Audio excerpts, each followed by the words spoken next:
We don't need protecting from foreign forces or British Asians in Bury. We need protecting from Dominic Cummings, his epic sense of entitlement, his arrogance, and his utter disassociation from the truth. From the minute he put that lie on the side of that bus, we need protecting from Dominic Cummings, Matt Hancock.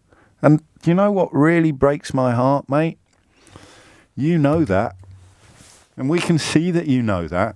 It's why we gave you the benefit of the doubt at the outset, because you know what these people are made of. You've made a calculation. You have one interpretation of it, Matt Hancock, would be that you've sold your soul and forgotten to keep the receipt. The other would be that you saw yourself, as a lot of people close to Trump at the beginning claimed they saw themselves, as possibly being a brake upon the worst excesses of this government. But you know that they're liars, Matt Hancock. You know that Dominic Cumming lied when he talked about why he drove to Barnard Castle, Matt Hancock. You know he did.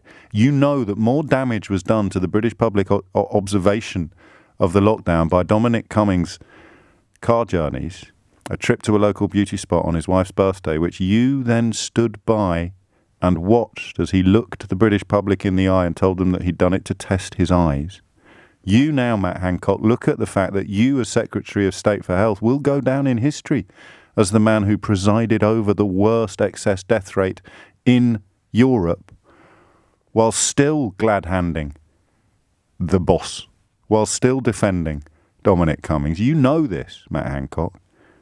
That is why some of us managed to harbour quite appreciative and warm feelings towards you at the beginning, because you seemed at least to recognise the reality of what we were facing. But now it's the knowledge that you recognise the reality of why it's gone so much worse than it had to that leaves you looking like a husk of a man, a broken man, a man who doesn't even believe what is coming out of his eyes anymore, of his mouth anymore. Sorry, the reason I had eyes in my head is because it's only a matter of time before Matt Hancock gets a tweet from Kay Burley about the sadness. We see you, Matt Hancock. And the reason why we see you is because we know that you see them. I'll just tell you something weird about the changing nature of politics here. I'll read you a tweet that here it is. All roads lead to Barnard Castle. The sheer shamelessness of it. The epic sense of entitlement you would need even to contemplate lying so brazenly. The sickness at the heart of the government that would allow it. Most of all, though, it showed the contempt in which they hold us all.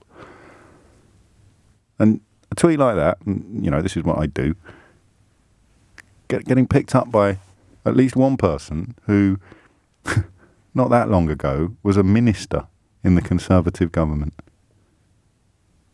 They can see what's going on. And we can see you, Matt Hancock. We don't need defending from some tidal wave of infection coming in from Spain. We need defending from Dominic Cummings. We need protecting from Boris Johnson. This curious combination of arrogance and incompetence that has killed tens of thousands of our loved ones and seen us record the worst response to coronavirus in the whole of Europe. And you sit there, Matt Hancock, and you listen to Boris Johnson claiming that it's all been a great success. You watch him pat himself on his back. You watch Cummings pulling all of the strings in Downing Street, and you sit there and you look at the scrumpled up receipt in your hand that you got when you sold them your soul, and you know what you've done. Imagine how liberating it would be for you to turn around and tell the truth now.